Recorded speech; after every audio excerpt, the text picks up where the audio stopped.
Joining us today, we have two of the most exciting fighters of the 90s and 2000s.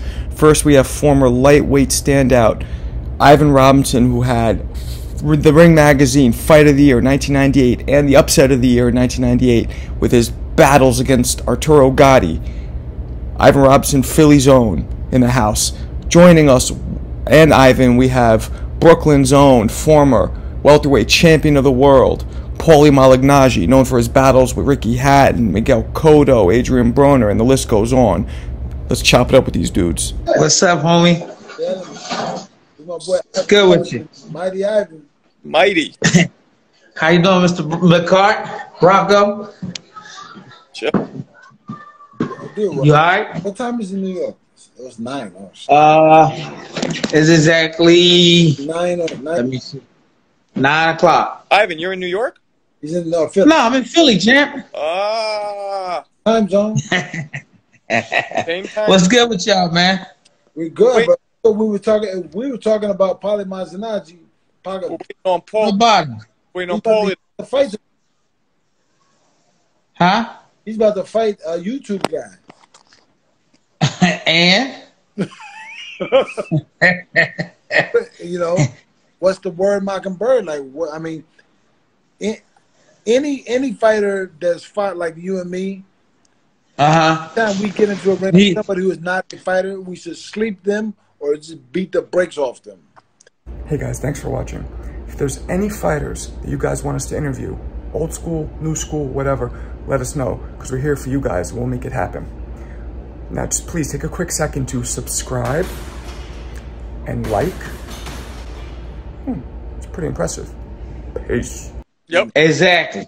Yep. Just to let them know. But you know how it is nowadays, Jeremy. Excuse my expression, Bronco. Niggas just trying to get a check. Because then that's all they trying to do, man. Riddick Bowe's getting a check too. Then Riddick Bowe's fighting. You heard that? On the same. I mean, it's to a point. I understand it, but I mean, really, what do he has to prove, man? I mean, that's crazy. I know his reflex is probably 6 times worse than all 3 of ours put together. Oh, good. Him and Paulie are fighting under the same, that's celebrity boxing, which I'm not really sure. Yeah, I know the guy who doing it, Damon Feldman. Okay.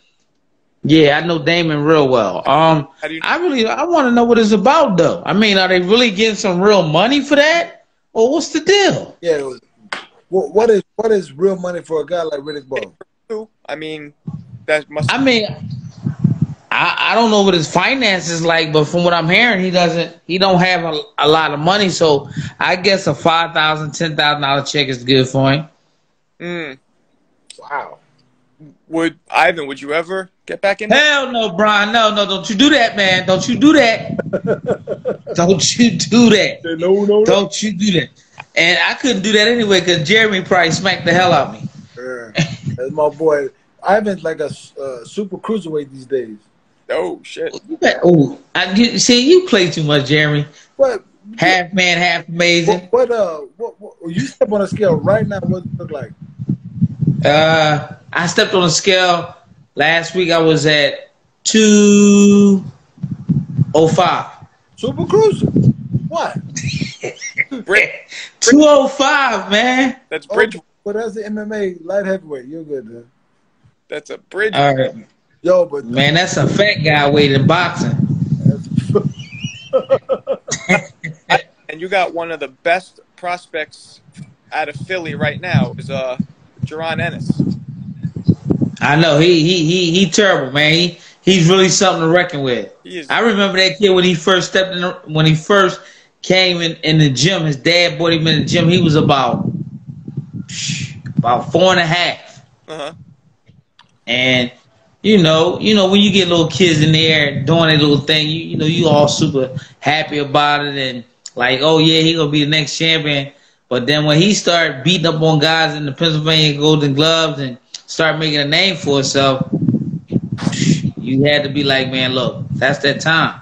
You know how it was when in our time when we came through and we was in the gym at 6, 7, and 8 years old, man. We we knew what we wanted to do, and he knew what he wanted to do back then. His dad knew what he wanted to do. Yeah. Both his brothers was pros. So, you know, I guess that was something that trickled down from his dad to his two brothers, and he just took and ran with it. And that's probably the best thing ever happened to him. Jeremy, follow current boxing. Jeremy, this dude is a 47-pounder. He is 5'10", switch hitter. 47 pounds, 5'10". Wow. Yep. Yeah, he only 147. And I mean, hits like a truck. Goes lefty, fall back. Oof. Damn, Jimmy. Yeah, he's something to reckon with, man. He's right around the corner from my gym, so I see him so often. Like I said, I know his dad and his brother and his mom pretty well. He's a well-mannered kid. And one thing I like about him, he always in the gym.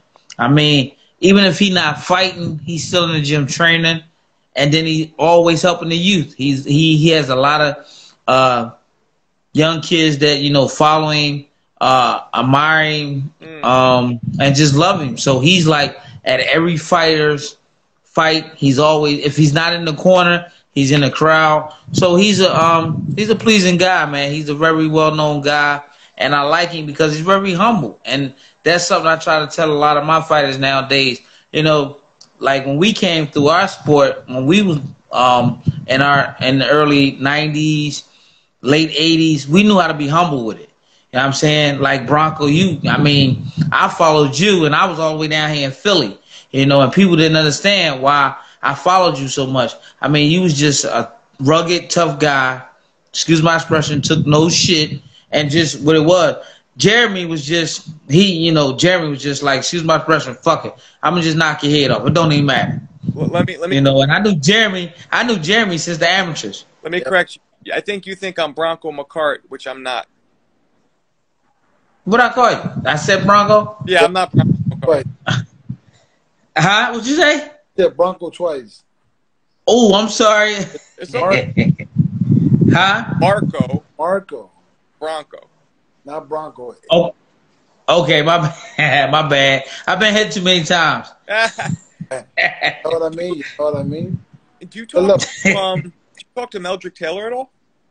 No, honestly, to be honest with you, Meldrick is like, it's just his name. I mean, I don't see him, and I'm very known in the city. You know, and I go to a lot of places, but I don't see Mel at all. No. He don't come to no events. I do a boxing event every summer in the Nicetown section where me and Meldrick grew up at. I haven't seen Meldrick to one of my events, not one time. So I heard there was something, right, where he got arrested a few years ago? Yeah, he got arrested, yep. Is he doing okay? Do you know anything about him? Yeah, he good. You know, as they say, the streets talk. So he's doing well. He's good, but he's invisible. Shit happens. It happens. Yeah, it does. That was one of the most talented fighters. It's kind of fucked up what happened. You know, I feel like Chavez really just made things go in a different direction for him. Yeah, it definitely did. You're definitely right about that. I don't even know why he took a second fight. I can't say. I'm not gonna say because I never was in that position to do that. My position was a little different. I was on the winning side when the second fight came through with me and Gatti. So I really couldn't tell you. I don't know. But he's a good dude. It's not like his name is tarnished. It's not like you come to Philly, you hear all bad kinds of things about Meldrick, because he never was that type of guy. How was it being in there with Gotti? What do you remember from those fights? Now, how would I know that you would ask me something like that?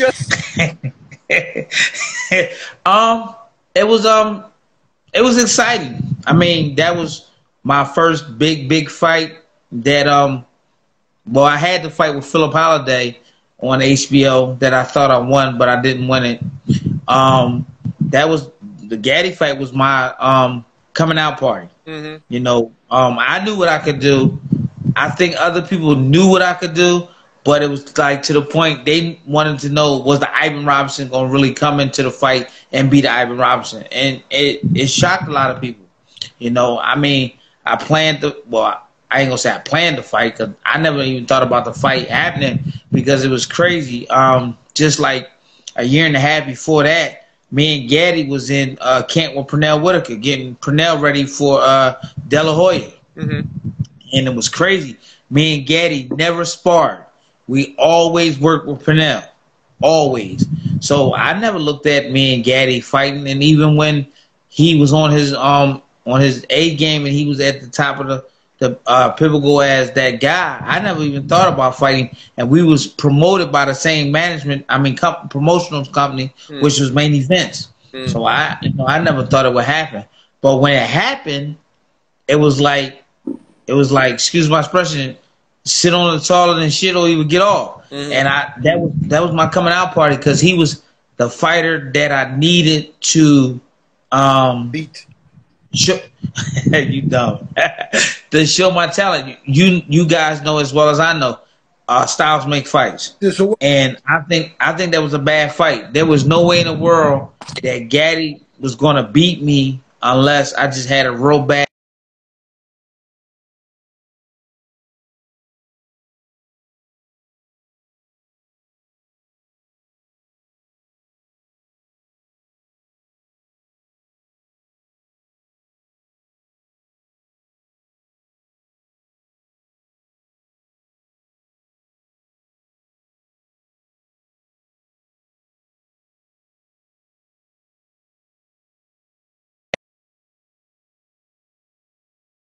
Gave him the mic. He was like, I'm gonna just say one thing. Ivan Robinson don't bring guns to, how you gonna bring a knife to a gunfight? So, you know, I ignored it and I said what I had to say. We shook hands, took pictures, and I left. And when I got in the car, I asked my right-hand man, I was like, yo, what did Gaddy mean by that? And he was like, oh, Paulie, what's up, Paulie? What's up, bro? How you doing? What's up, Paulie? I'm good. How you? All right, man. Sorry, guys. I totally forgot. I was celebrating the Italy European Cup win today, the semifinal win, and I totally lost track of time. Yeah, it's all good. So they was like, and I said to my man, I was like, what do Gaddy mean a knife to gunfights? It was like, man, he said you hit like a little pump, and he got the bigger guns. I was like, all right, well, it is what it is. And like right before we went out to the ring, when I had the ring walk, because I was the first guy out. Before we went out, I had told my whole team, I was like, yo, because the whole 6 weeks in camp, all I did was just box. But 30 seconds right before the walk out of the ring, I got with my team, we always get in the huddle and we prayed. And I turned to him and I said to him, I said, yo, I'm going to make this fight a war. It was like, nah, man, he punched too hard. You don't need to be standing. I like, man, I don't care what y'all said. And I ran out to the ring. And that first round, it was like, I don't know, man. Something went all through me, man. That was crazy. I think I almost threw like 20 punches that round. The Philly fighter in you went through you. That's what you know what? You might be right, Paulie. You definitely might be right, baby. But that was the greatest fight in my career. You know, and it was just crazy. I never even thought of the second fight happening. I was just expected to move on. I wanted to fight Shane Mosley, you know, but we was gonna fight Shane, but Shane didn't want to pay me no money in my city. So, you know, they came back with the second Gaddy fight, and I made more on a second non-Gaddy championship fight than I would have made with the Shane Mosley fight. So I took the Gaddy fight. You ever fight Shane in the amateurs? No, you know Jeremy. He was bigger than me. He was 32, I was 25. Oh, that's right. Yeah. Paulie, what was your most fine fight? When?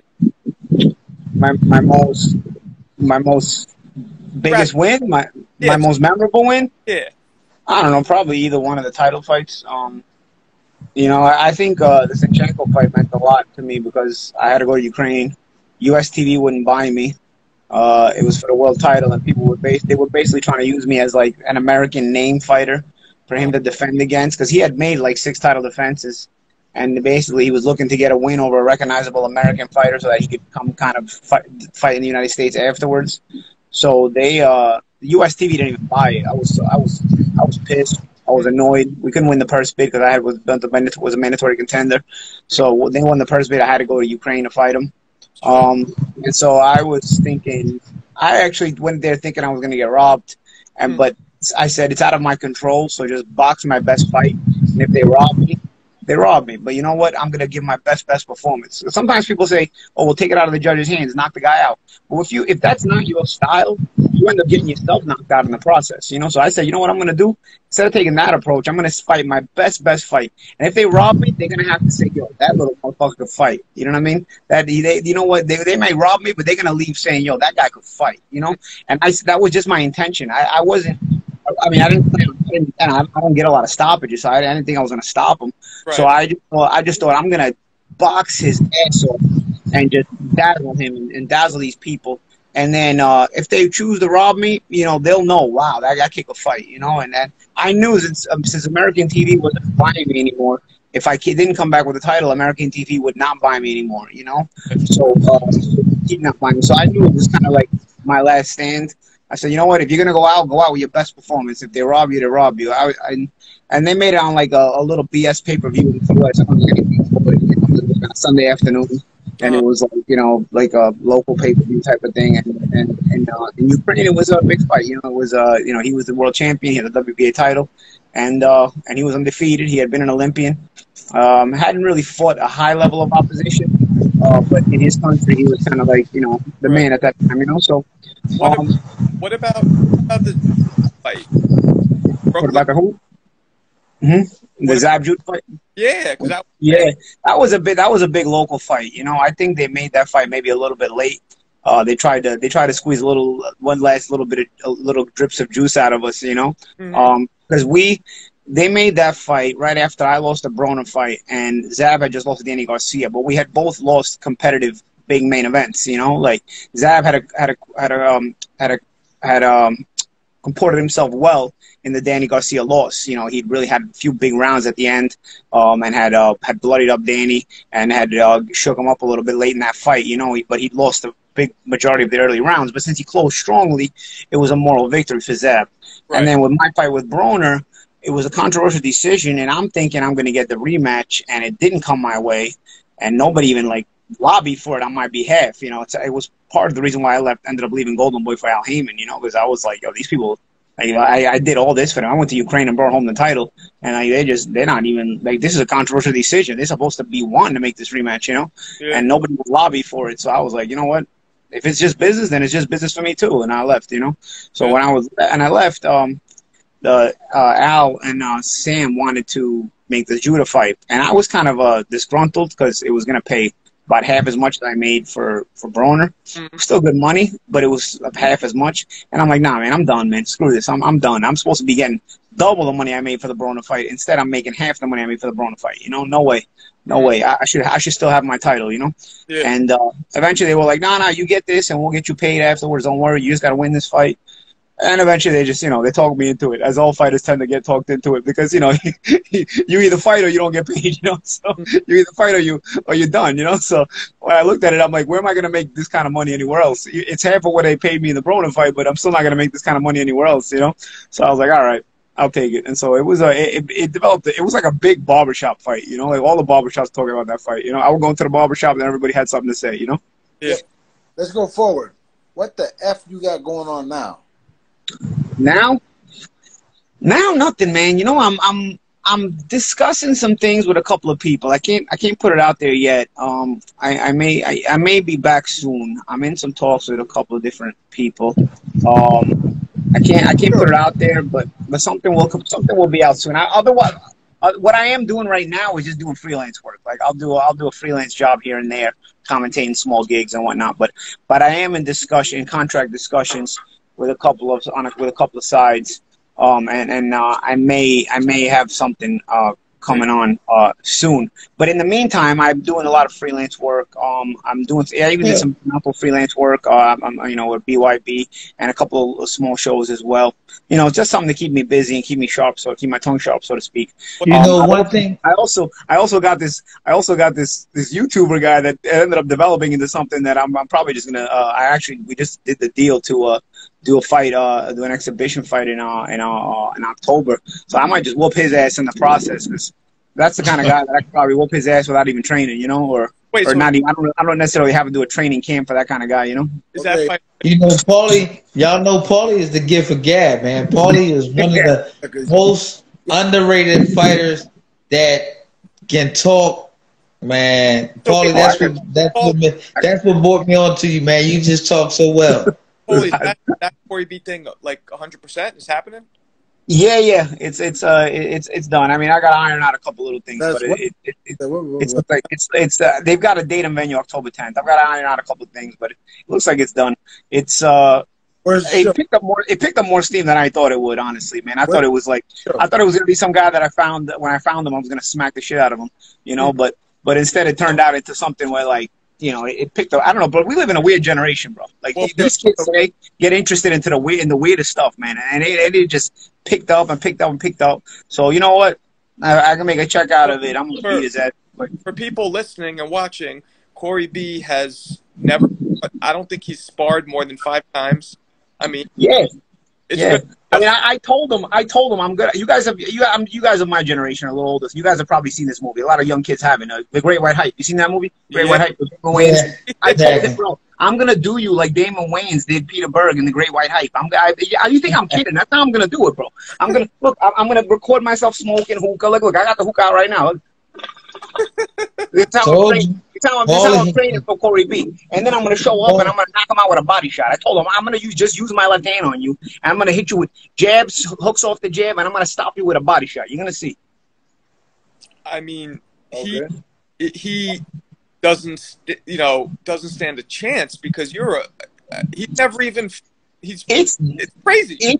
I thought the reality would get to him before he stepped in too deep, you know what I'm saying? But instead, it just picked up so much momentum. I'm sure he's training really hard. Don't get me wrong. I used to train hard too my first year of boxing, but I couldn't get in the ring with somebody. Look, this guy, this fight for him is like a step. He thinks you're a stepping stone to bigger, better. Of course, I know, and I understand. And here's the thing, Jeremy. I will give him credit in that he's actually going after a boxer. Maybe he's a little too stupid to realize what he's doing, but he's going after a boxer. Like all these other guys are not fighting boxers. They're using boxing, but they're going after each other. They're going after non-boxers. This guy is either ballsy or he's dumb, or maybe he's both, but he's going after a boxer. So, yeah, he may want the stepping stone. The only credit he's going to get is he actually chose a boxer to get into a beef with, and actually follow through with the beef and go into a fight. But to tell you the truth, I mean, he's going to get his ass whooped. You know what I mean? Okay, please, but tell it. How did it start? How did this start? Yeah. He basically was on. I listen to the radio, and he basically starts this whole thing where he was in the gym, and I've trained in New York gyms, bro. You know what I mean? I know the level of fighters that train in New York gyms. I know the level of trainers that have, and what they've seen in New York gyms, the level of talent they've seen in those gyms. So he goes in there and he's like, I was working out, I'm thinking about competing and doing a fight, because, he's one of these TikTok guys. So I'm like, he's another one. And whatever, I wasn't really paying attention to it, but I was like, here's another one where these TikTok guys going to fight. And then he's like, I was hitting the bag the other day, and, some of the trainers were going up to my trainer and be like, yo, was that kid a pro? I'm like, that nobody does that. Nobody does that. I'm like, you're so full of shit. Nobody does that, bro. Nobody asks that question. You know what I'm saying? So I was like, bro, you know what? Screw this. So it was morning. I had my coffee. I was kind of amped up. So I was like, let me call and see if I get through. So I called to see if I got through. They let me through. And at first I took it as a joke. But then he kind of started getting disrespectful with me. So I was like, listen, bro, let's put it this way. If I'm in the same room with you, the conversation we both know is not going to go the same way. You're being brave and you got your chest out right now because you're in the studio and I'm on the phone. Right. Be real. Let's keep it real. Let's keep it 100. If I'm in the room with you, you're not going to talk this way. You're not going to be this way. And so he said, yeah, I would. It was the whole back and forth, whatever. After that, I had a lot of energy on my social media. This kid got a lot of followers. All his followers all over. I was like, yo, they were in my DMs, they were in my comments, And then I was commentating the celebrity boxing show, and I don't know if they invited him, or if he went on purpose, or they invited him. But even still, he had said he was gonna be there. But I was like, even if he's there, he's not gonna do anything. And even if he did something, I expect him to try to get my face or something. That works, with people around. But instead, he came with that powder smack while I'm working. While I'm on the mic, while I'm on the air. So that kind of was to me going too far.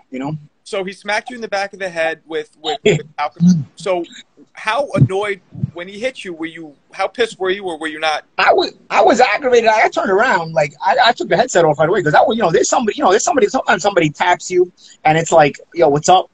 But like there was like powder.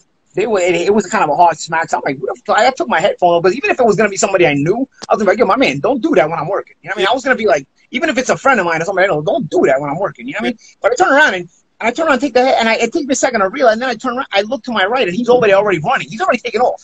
You know what I mean?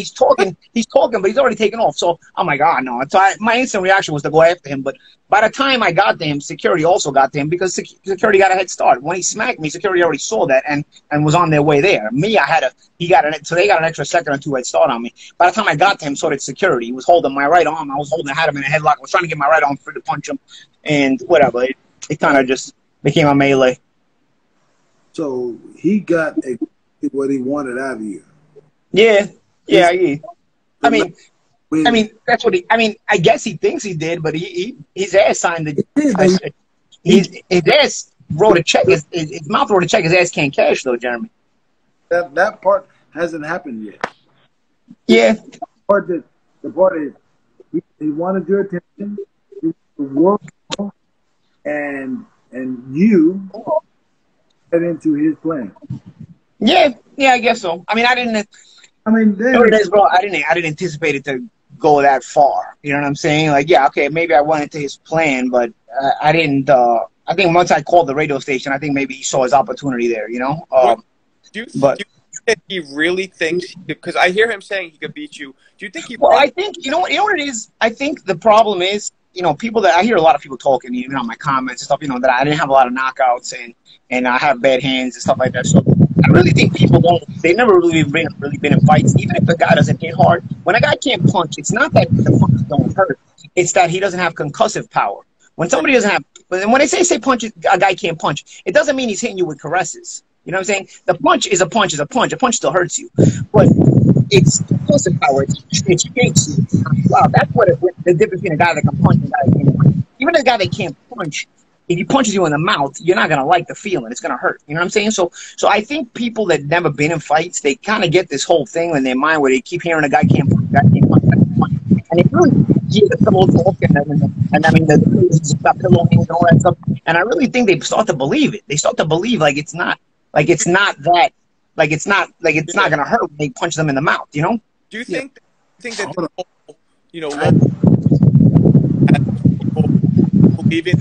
They step in and do something with. I mean, people don't realize how much experience you need to have to be a real fighter, right? So, of course. Do you think part of that whole YouTube Logan Paul thing is making people get delusional? Absolutely. But even Logan Paul, you got to understand, Logan and Jake Paul have at least some years.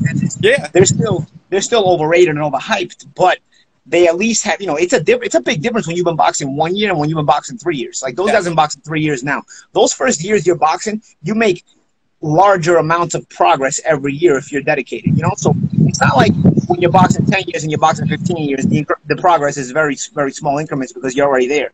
Right. If you're boxing 1 year to somebody who boxing 3 years, it's a very, very big difference. You know what I'm saying? Like my first year boxing, I was still getting to know a lot of things, but by my third year boxing, I was ranked in the top 5 in the nation. You know what I'm saying? So like, it's a big difference between Jake and Logan Paul, who've been boxing 3 years, and somebody like this who's been boxing maybe a year, Yeah. Ivan? Yes, Jeremy? You've been very quiet. I know you got opinions. You always been not the class clown, but the team clown. Always. Yeah. True. Paulie, I want to say, man, you one of the best commentators I've heard in a long time since the Sean O'Grady days. Those guys, man, I really like your analyst as a commentator. Yep. And it was crazy for them guys to get rid of you, man. For whatever reason, I don't even care, and I don't even want to know that's your business. But they was assholes when they did that. Ivan, I appreciate you, man. That means a lot. Man, I grew up watching you, especially, man. And all the way since the 1990 Goodwill games, I remember you, man. Oh wow, thank you. On TNT. Okay, solid. Thank you. It's true, man. and Jeremy were talking about how there needs to be more fighters commentating, because most, up until recently, the majority of commentators never put a pair of gloves on. Yeah, it's tricky when you go that route too, because unfortunately, even when you got fighters commentating, some guys have their friends fighting, or they have their favorites. Yeah. So even fighters can tend to be a little bit slanted in their views and opinions. It's a balance. It's a balance. Between a little bit of fight experience and a neutrality, if you can help it. I always tried when I was commentating, if there was something to be criticized, I tried to criticize it in a way where it was constructive. I didn't want to be the Larry Merchant who basically was bored and he had to make a comment because he's bored. You know what I'm saying? Like, this isn't the Tour de France or something like that. I want to, if somebody's on their bike in a fight, I want to explain to you what they're trying to do, why they're on their bike, how they can be more effective on their bike, or if they're effective, that's why they're on their bike. They can use to be effective. So what the other guy needs to do in order to stop that person from being effective, that way the guy gets off his bike and becomes forced to fight. There's always a cause and effect in every fight.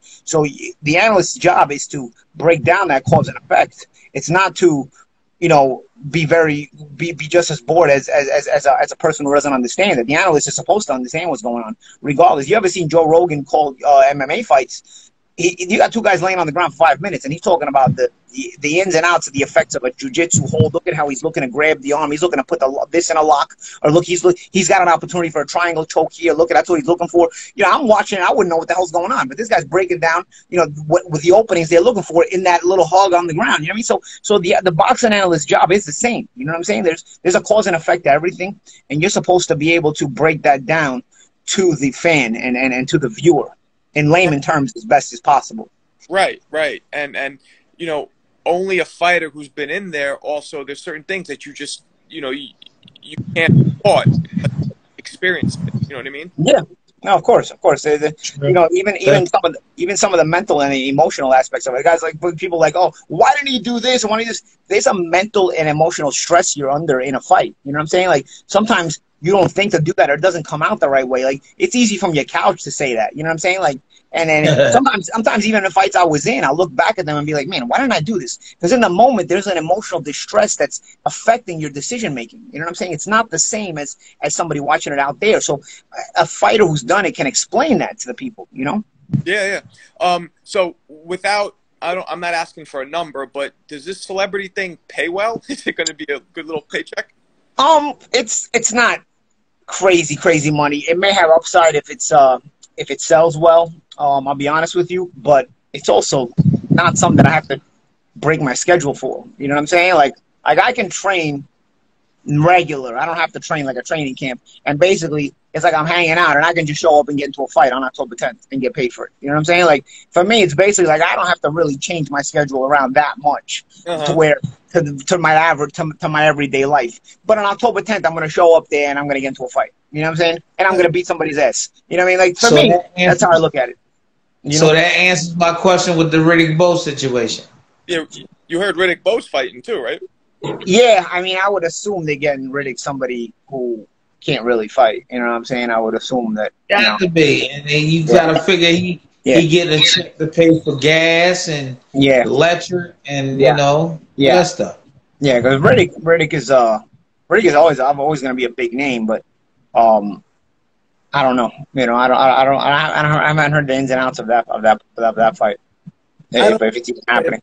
I don't really care if Riddick has financial problems, but more so, and what's more importantly, is does he have any emotional, mental memories?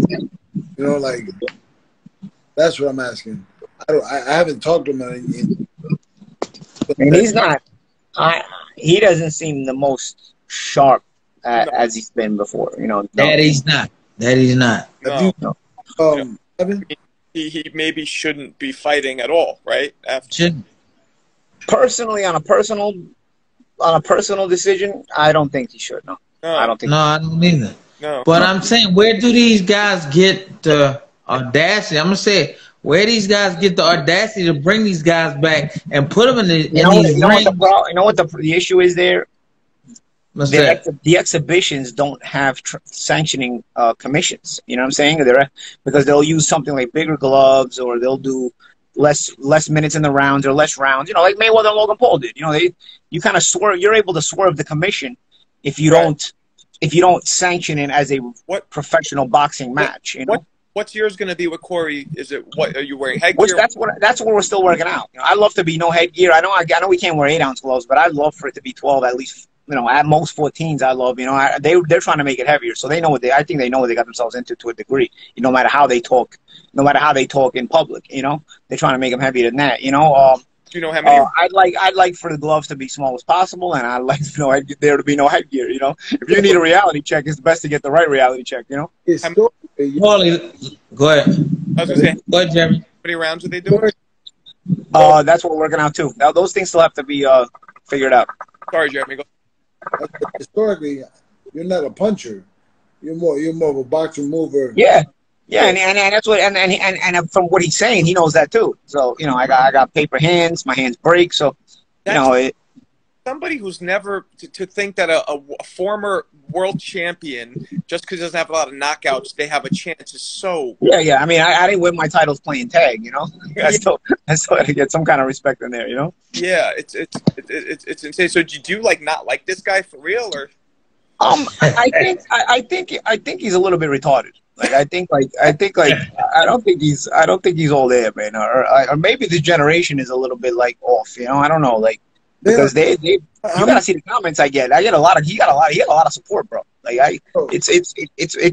It's random, bro. It's crazy. I mean, I'm sure he's getting a lot of hate from boxing fans too. But I mean, the way I see my social media, and I'm like, man, yo, these people are really on another level. I am so out of tune with the new generation. It's crazy. Let's do a reality check right now. How many world titles have you won, Paulie Malignaggi? How many world titles? I've won 2 major world titles. And Ivan, how many have you won? 2. So between 2 people, you got 4 world titles. Top of the line world titles, not bullshit like I got, but real top of the line. You know what I mean? Jeremy, you're a good fighter too, man. I know. Why you say that, man? You're a great fighter. You know, the boxing fans know. Nobody cares about boxing history. Jeremy Williams. 8 seconds.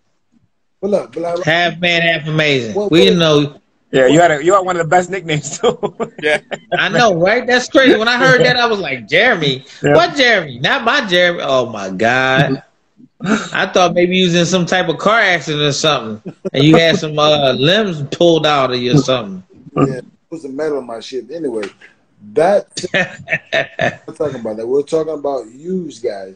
If you guys fought at 25, 125, what would that look like? Honestly, if I love Paulie. Ivan would have beat me. I would have beat me. I started. I believe I would have beat him too. I just, I just had that killer instinct. I knew when to turn it on. I knew when to step up the pace. Paulie, I knew I would have to have Paulie on his back feet. As long as I had Paulie on his back foot. Ivan, you also had more experience. I'll tell you why you would have won too, because I didn't start boxing until I was 16. I didn't have my first amateur fight until I was 17. So I didn't get nationally ranked until I was fighting at 132 pounds. You know, my 125 pound fighting days was still my learning curve. You know, at 132 pounds, I kind of came into my own because by that point I had gotten enough experience. You know, and so I had my first amateur fight when I was 17, and I turned pro when I was 20. By the time at 20 years old, right before I turned pro, I won the U.S. championships. So here's the question. Oh, I'm just gonna say both of you guys fought at 25. Yeah. But then the next one is 30 or 32. 31 at the time. I don't know. They changed 35. Yeah, 132 was the weight class when I was a kid. When I was an amateur. Back to the days of our heydays. So yeah. Well, Jeremy, back in our days, Jeremy. When I met you, Jeremy, I met you in what, 80? 84, 88? 88? Yeah, somewhere around there. So I had just moved to 125, and I stayed 125 from 1988 till 1992. God damn. Yeah, I know. Don't ask me, but that's what it was. And when I was fighting at 25, I was only weighing 1920. So that's why when I turned pro in 92, my first fight was at 30, but that was the bad decision because the fight was at 30, but when I came to the weigh-in, I weighed like 34. What? Yeah, I was big, man. I already knew my body was changing then. So right from there, after my first fight, I fought 35. How tall are you? I'm saying, but 5'8". for the I'm gonna call you as little guys to the little weight because I mean it's like 30, 32, 35, 37. Like, do you find that there's a big difference between a guy who's fighting 25 and a guy who's fighting 32? I mean, there's much power difference. Yeah. And the amateurs? No, Pro.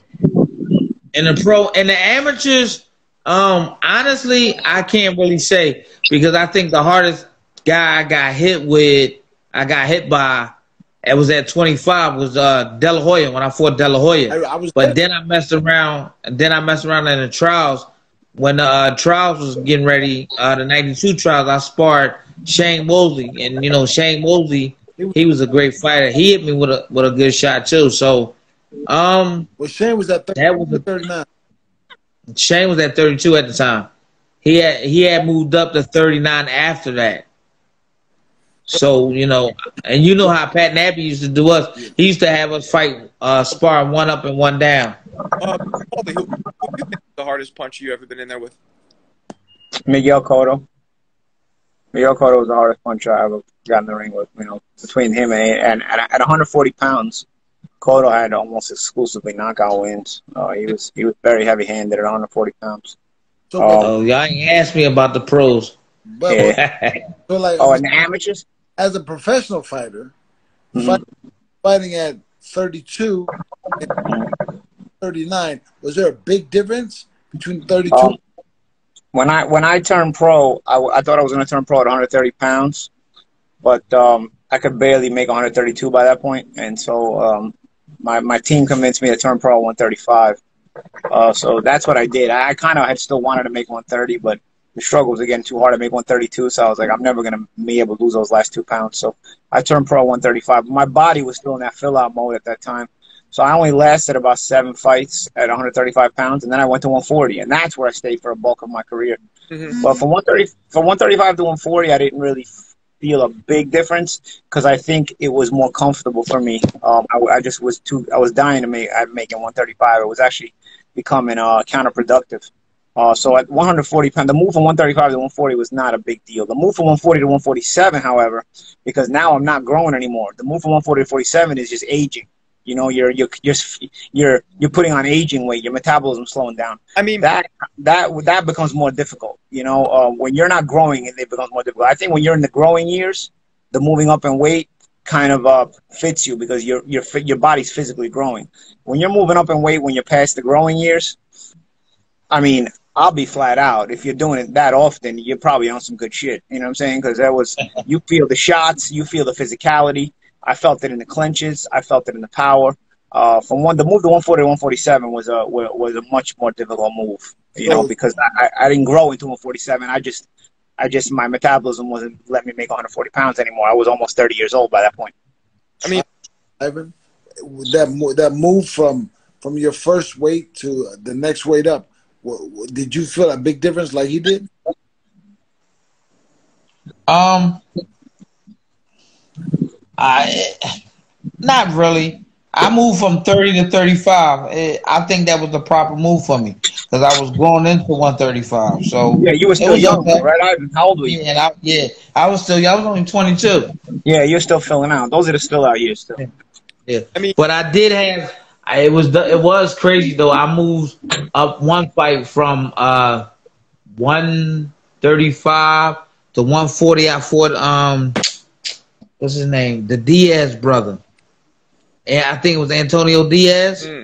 Tono. I fought him. I fought him for the oh shoot. I think it might have been the WBA title. It was like they didn't have a fighter for him. They didn't have a fight for him, but he wanted to fight. He was on the card. They didn't know, and they picked me as the guy, and I took it because of money purposes, which I should have never took it. And the first couple rounds, it was like it was nothing because I was outboxing him. My hand speed was quicker, but as the fight went on, I slowed down, and wasn't doing a whole lot of moving, and he was catching me with some shots that I was just like, I would never get hit by anybody with. Yeah. But like Paulie said, that weight move up, it caught up with me. Well, because you don't keep the guys off you as well.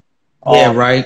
They're also physically hurting you more, and then you can't even strategically hold them anymore to get rest, because in the clinches you're just not as strong, so they'll move you around too. So you lose the ability to do a lot of things that was a lot of subtle things that used to help you in your natural weight class. You know, I think for people watching, besides heavyweight guys, I mean, every fighter is going in, what would you say, 10 pounds, 15 pounds under what they really walk around at?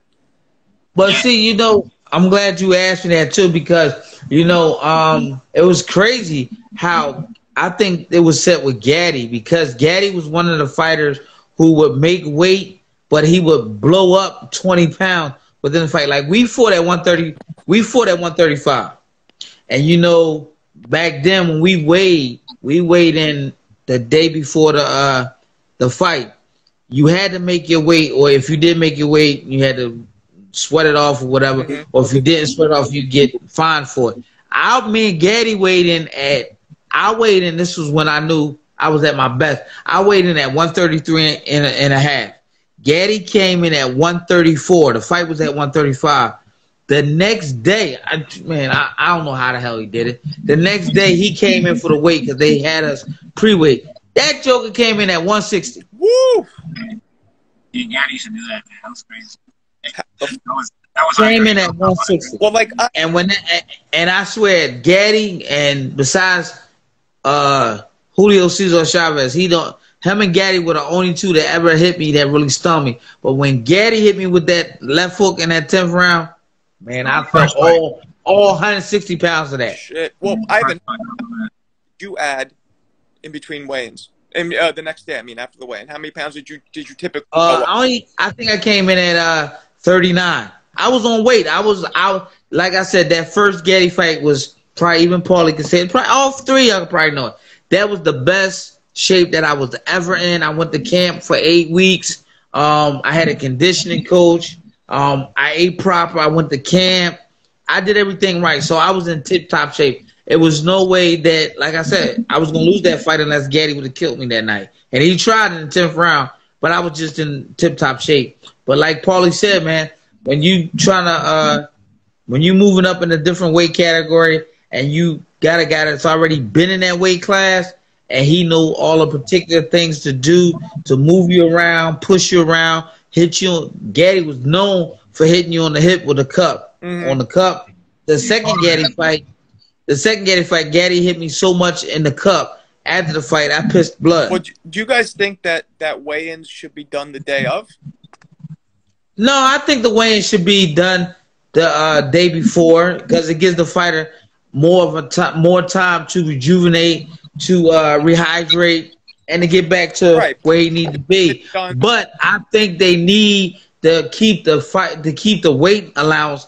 Baby, I think guys can get away with 7 pounds. Like when I was training, my dad never, ever, ever had me coming 7 pounds overweight, no matter what. Even if I didn't train, I had time off, I had vacation time. When I came back in the gym, I couldn't be no more than 7 pounds overweight. If I was 7 pounds overweight, I had a problem with my dad. So, what do you think, Paul? You think weight should be done the day of, or you like it the day before? I only have the experience the day before, so I prefer the day before. I don't think I would have been able to stay at the weights I fought at for as long as I did if the weigh-ins would have been the day of the fight, you know. As a matter of fact, I see old-time fighters that, you know, have fought in the days of the day of the fight weigh-ins, and they fought at bigger weight classes than me. A lot of them are smaller than me, you know, because they probably would have been at smaller weight classes if they fought with weigh-ins the day before, you know. So it allowed me to get away with more by doing the weigh-in the day before. You can kind of rehydrate better. I think there's pros and cons to it. I don't have the experience of the day of weigh-in. I think I went in Pennsylvania one time, my third pro fight. Yeah. I had a weigh-in the day of the fight. And that's what I was gonna say, kind of feel.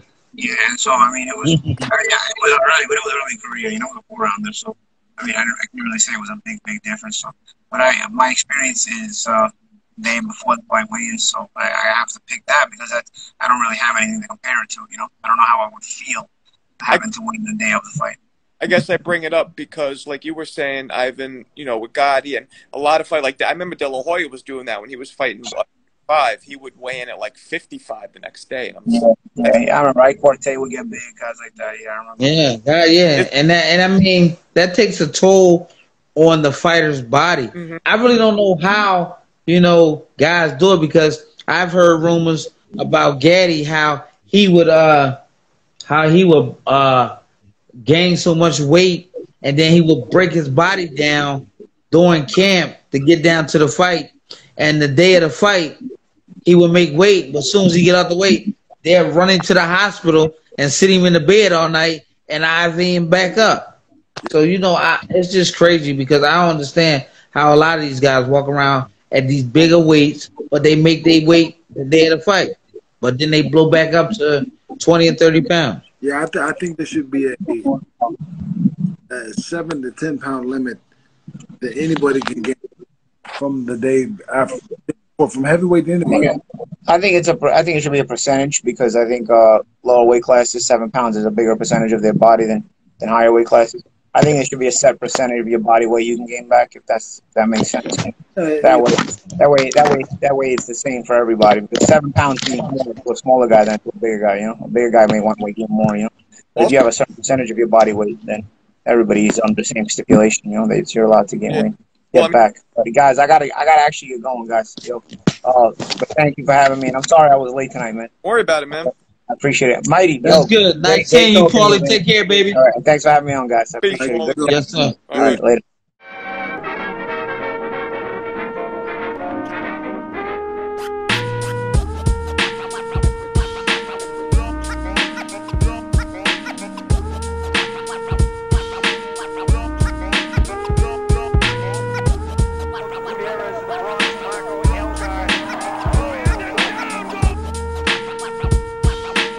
It sounded